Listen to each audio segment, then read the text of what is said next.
What dignifies the yogic practices is that the belief system itself is not truly religious. There is no Buddhist God, per se. It is the self, the individual mind that contains immortality and ultimate truth. What the hell is not religious about that? You've simply replaced God with the original self. Yes, but we've localized it, at least to know where the self is. It's in our own minds. It's a form of human energy. Our atoms are 6 billion years old. We've got 6 billion years of memory in our minds. Atoms are older than that. Memory is energy. It doesn't disappear. It's still in there. That's a physiological pathway to our earlier consciousnesses. There has to be, and I'm telling you, it's in the goddamn limbic system. You're a wacko. What's wacko about it, Mason? I'm a man in search of his true self. How archetypically American can you get? Everybody's looking for their true selves. We're all trying to fulfill ourselves, understand ourselves, get in touch with ourselves, face the reality of ourselves, explore ourselves, expand ourselves. Ever since we dispensed with God, we've got nothing but ourselves to explain this meaningless horror of life. You're a wacko. I think that true self, that original self, that first self is a real, mensurate, quantifiable thing, tangible and incarnate. And I'm going to find the fucker. From the classic film, Altered States, and a classic rant by William Hurt. Finding the authentic and primordial self. Going within, which always entails going back to a primeval time of starships and cosmic wonder. Dispensing with God, the demiurge, to have the space to encounter the vastness of who we really are, which encompasses billions of years and the Sophia of our ancestors. We of the broken places know this is true, attainable, that it's both scientific and mystic. We've always known, and now we're on that odyssey. The same journey those spiritual off-worlders of ancient Alexandria took. The Egyptian mystics, the Gnostics, the Hermeticists, and, yes, the Neoplatonists. Our topic in this eternal now with a double feature picture show in the back row of the Canoma. We all have our journeys to make. I will see you on the other side. These spiritual off-worlders knew that the distance and voyage to the stars and the distance and voyage to our indwelling divine spark was the same. The above and below of Hermes speaking through Apollonius of Tyana. They knew, you know, and there is nothing like this quest as we languish in Mithra's abode. The fabric of the universe is far from perfect. It was a bit of a botched job, you see. We only had 7 days to make it. The world-affirming Jung knew of a better reality after his near-death experience granted him a view of the eternal realm. As he wrote, "It is impossible to convey the beauty and intensity of emotion during those visions. They were the most tremendous things I have ever experienced. And what a contrast the day was. I was tormented and on edge. Everything irritated me. Everything was too material, too crude and clumsy, terribly limited both spatially and spiritually. It was all an imprisonment for reasons impossible to divine. And yet it had a kind of hypnotic power, a cogency, as if it were reality itself, for all that I had clearly perceived its emptiness. Although my belief in the world returned to me, I have never since entirely freed myself of the impression that this life is a segment of existence which is enacted in a three-dimensional box-like universe especially set up for it. This isn't a world that anyone with any sense stays in. The things you care about are useless where we're going. You knew this was a shitty software simulation. There is something higher, something we can experience and bring back to heal us, to share with others, the least of our brothers.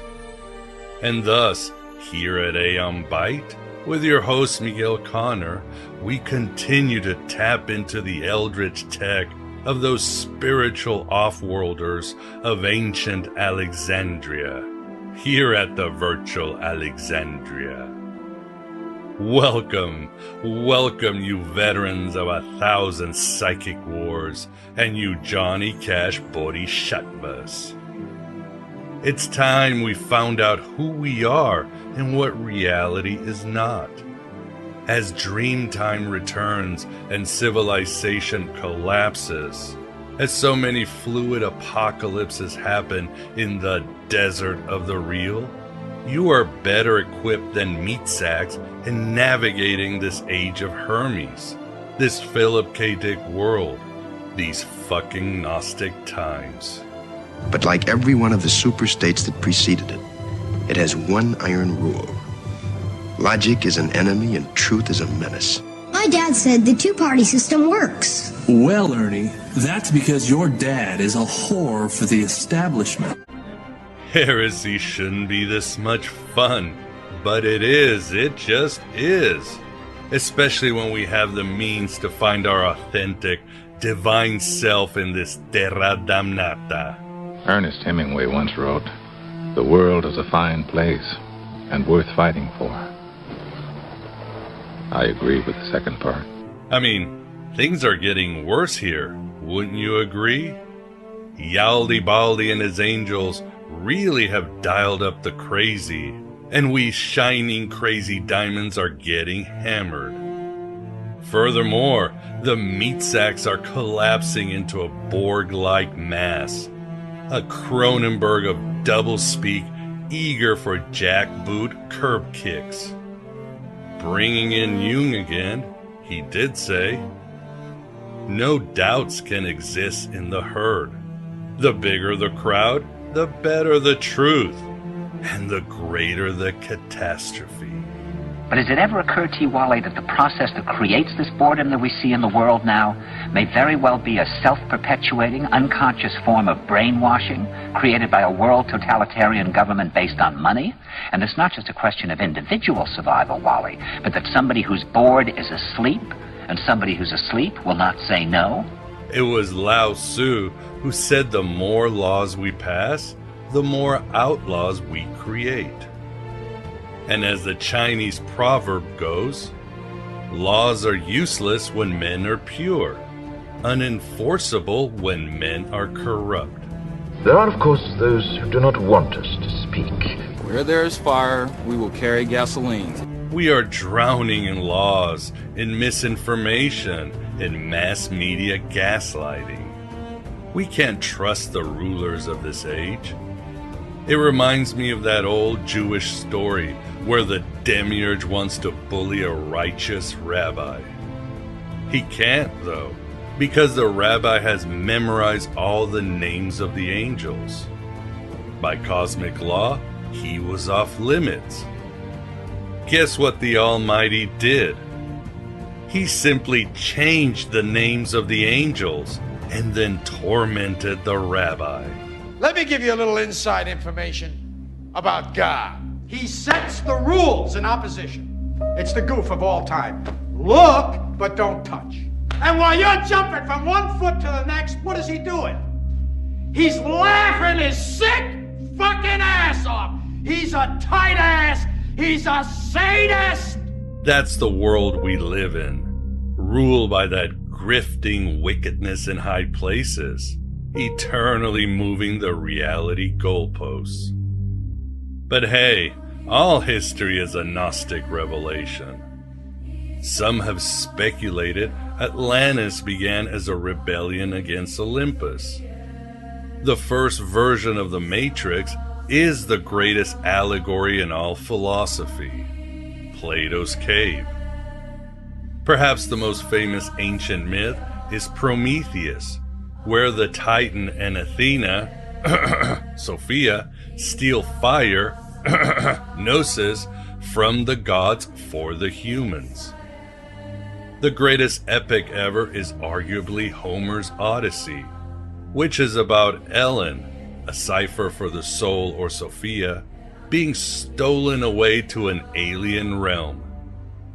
And in truth, the Odyssey is not about love, but as Zeus says himself in the tale, it's about eugenics. The world had become too populated with humans, and that threatened Olympus. Nothing has changed since. Your very breath is a gift from Olympus. You have insulted powers beyond your comprehension. For someone who created man, you don't know much about us.